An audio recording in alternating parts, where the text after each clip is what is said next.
We're starting our lab with these supplies.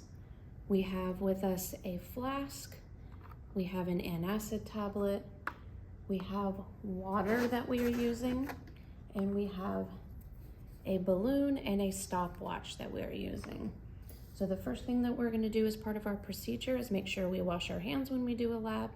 The second thing we're going to do is go ahead and break our antacid tab into 3 or 4 pieces. We're going to put that to the side. It says we're going to fill our beaker, and we're going to go ahead and fill it to the max line, which is 225 milliliters. I'm going to do this carefully because this is glass. All right, once we get that done, we're going to go ahead and put the pieces of our antacid into our balloon very carefully.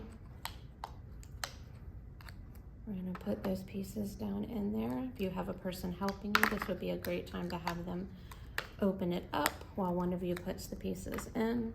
I'm going to do that myself here.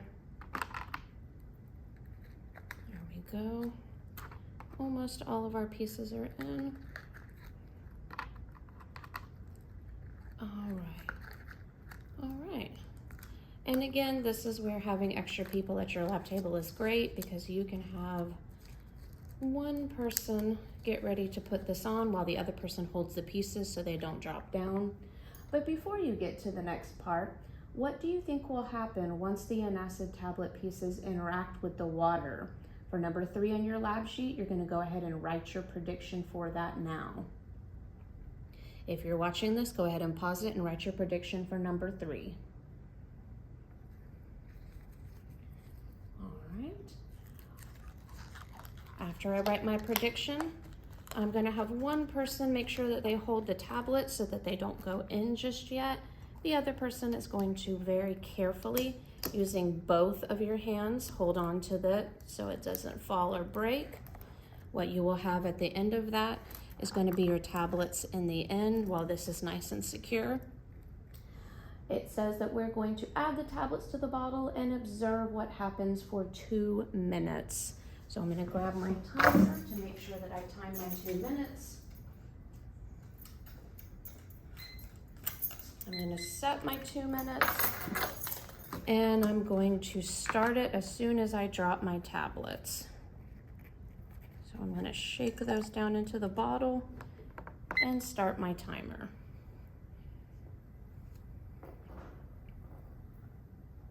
Now, while I'm waiting for that to happen, I'm going to go ahead and draw on my sheet what happened under my observations before. I'm going to go ahead and write a complete sentence, what it looked like before we dropped our tablets. I could have that balloon drawn on top. I could have my water filled up, but nothing happening before because we hadn't dropped those tablets. Now, after I do that, I could go ahead and say what's happening during. I could maybe draw some of those bubbles that I see. I could draw my balloon starting to get a little bit fuller, starting to change its shape. That's what I would go ahead and put during on my sheet. Before is when it was without anything. It was just a limp balloon and your beaker with water. I'm going to draw those bubbles. I'm going to put that actual, what I'm observing, which right now I'm observing that I'm seeing that the balloon is getting a little puffed out. I'm going to wait for the full 2 minutes, which it looks like I have 1 minute left.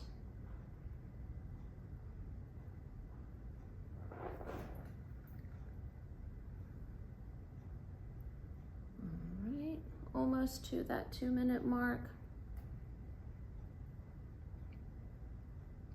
Now, when I was doing this during, I noticed that I still had some tablet pieces down there.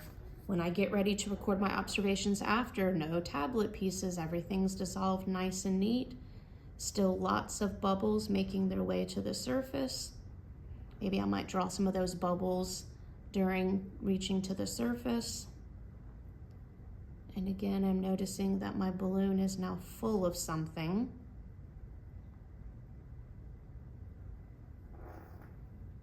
And I'm right to the end of my 2 minute timer. So I'm going to stop it. Now I can draw after. I can draw my balloon is nice and full.